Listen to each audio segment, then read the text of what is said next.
여러분 반갑습니다. 자, 우리가 지난 시간까지 이 다층 신경망을 학습을 우리가 효율적으로 하기 위한 이 방법 중에 가장 중요한 이론을 배우셨는데요. 그 아이디어란 이론이 바로 이 역전파 알고리즘이었죠. 그래서 결국은 역전파 알고리즘을 통해서 자, 컨셉만 말씀드리자면 결국 여러 층으로 쌓여 있더라도 우리가 이 입력층과 출력층 사이에 이 숨어있는 이 입력층이 이론적으로 여러 개더라도 우리는 이와 같은 것들을 계산할 수 있는, 학습할 수 있는 한 가지 가능성을 우리는 역전파 알고리즘을 통해서 우리가 이해할 수 있었습니다. 자, 결국은 오늘은 이제 이 역전파 알고리즘에 대해서 우리가 활성화 함수에 대한 그 오차 기울기를 결정하는 방법들, 그리고 이 몇 가지 활성화 함수에 대해서 좀 렐루까지 좀 말씀을 드리도록 하겠습니다. 그러니까 효율적으로 어떻게 하면 학습을 잘 시킬 수 있는 활성화 함수를 선택할 수 있느냐를 말씀을 드리고요. 자, 결국은 우리가 이 한마디로 요약하자면요, 다층 퍼셉트론이라는 게 결국은 이 요즘에 이제 신경망 결국 딥러닝으로 가게 되는 아주 중요한 컨셉이 되는 건데, 자, 이것을 우리가 해결하기 위해서 이전 시간까지 역전파를 보셨고요. 자, 다층 퍼센트론 알고리즘의 이제 기본은 자, 경사하강법이었죠. 이 경사하강법은 제가 지지난 시간에 말씀을 드렸었습니다. 자, 그래서 과거 이 펄셉트론이 단층 펄셉트론이 처음 나왔을 때 그 계단 함수를 우리가 이 경사관법을 통해서 최적화할 수 있는 여러 가지 이제 다른 함수, 뭐 소위 뭐 시그모이드라든지요. 자, 이런 이제 그 함수를 통해서 경사관법을 우리가 계산을 할 수가 있었는데요. 자, 결국은 이 지금 요 그림을 보시게 되면, 자, x는요, 결국 이 연결 강도, 자, x 이제 입력되는 요 시그널에 의한 것이 우리가 x라고 얘기를 한다면, 이 시그널에서 자, 이 연결되어 있는 각각의 웨이트 강도를 우리가 계산을 할 수가 있겠죠. 그래서 이것을 통해서 자, 어떻습니까? 이 활성화 함수라는 걸 거쳐서 y로 출력이 되게 되고요. 자, 이 y 출력값과 t는 여기서 타겟 값이니까 실제 값 정답이 되겠습니다. 요 사이에 자, y와 t의 이 차이가 결국은 자, 오차가 되겠죠. 결국은 예, 그래서 이 오차를 계산할 수 있는 가장 중요한 건 자, 지금 보시는 이런 경사 하강법을 통한 연결 강도의 최적화가 되겠고요. 결국은 연결 강도에서 모아진 신호가 활성화 함수를 통과하면서 y로 출력하게 되니까 이때 중요한 건 활성화 함수가 어떤 거냐에 따라서 이 멀티레이어의 좀 성격이 달라지게 되는 것입니다. 자, 결국 이는요, 연결 강도의 최적화가 지금 요런 그림에서요, 그 연결 강도 공간에서 결국은 오차의 기울기를 구해서 반대 방향으로 파라미터를 움직여가는 것이라고 우리가 이 가정할 수가 있겠는데요. 자, 이 기울기는 자, 지금 요 것처럼요, 지금 요 보시는 요 도식처럼 우리가 오차 함수의 미분이나 활성화 함수의 미분의 입력을 곱한 것으로 우리가 표현을 할 수 있습니다. 결국 자, 이 중요한 것인데요.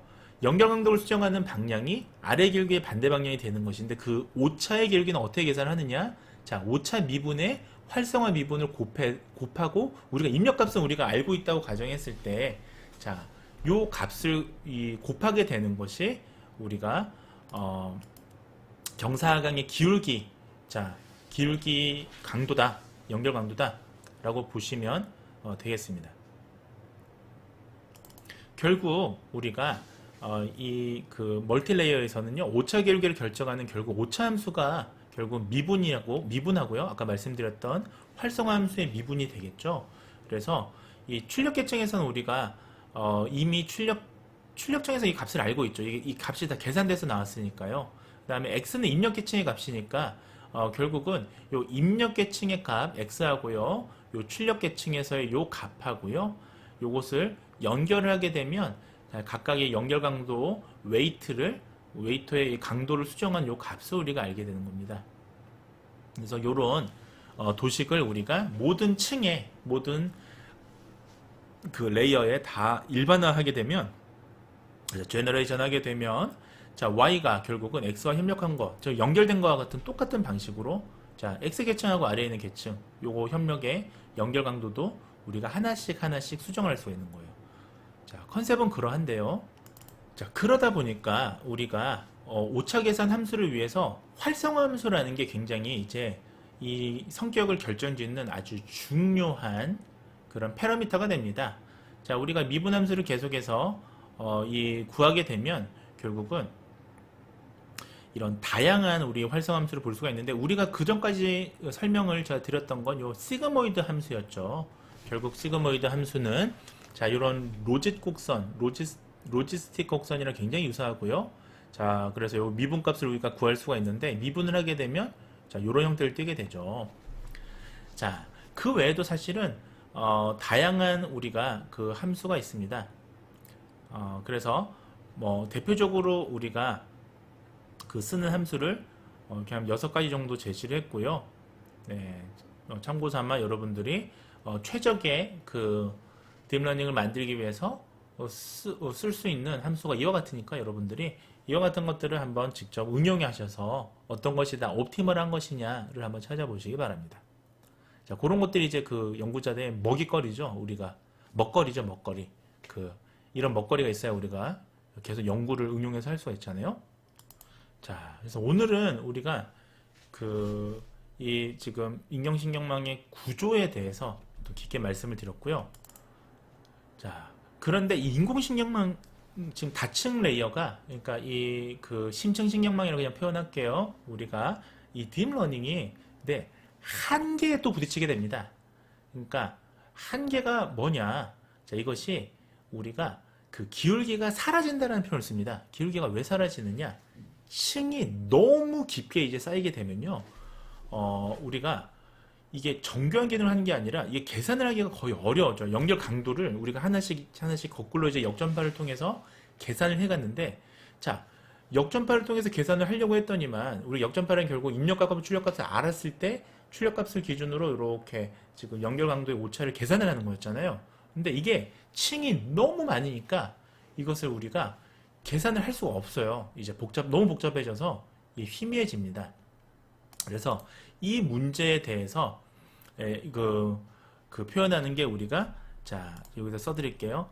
혹시 들어보셨는지 모르겠는데 vanishing gradient라고 합니다. 자, vanishing이라는 뜻은 이게 사라진다라는 뜻이에요. vanishing. 자, 제가 써드릴게요. 자, vanishing, 자, gradient. 자, 그레디언트는 하강이라는 뜻이잖아요. 네, 하강, 경사라는 뜻이죠. 경사. 자, vanishing은 사라진다라는 뜻이에요.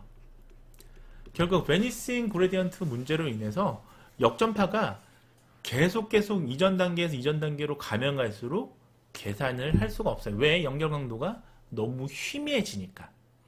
자, 그런 문제들에 대해서 그러면 어떻게 극복했는지에 대해서는 제가 다음 시간에 한번 썰을 쭉 풀어보도록 하겠습니다. 자, 오늘 여기까지 하고요. 자, 여러분들 다음 시간에 만나요. 안녕히 계세요, 여러분. 전 이 세상에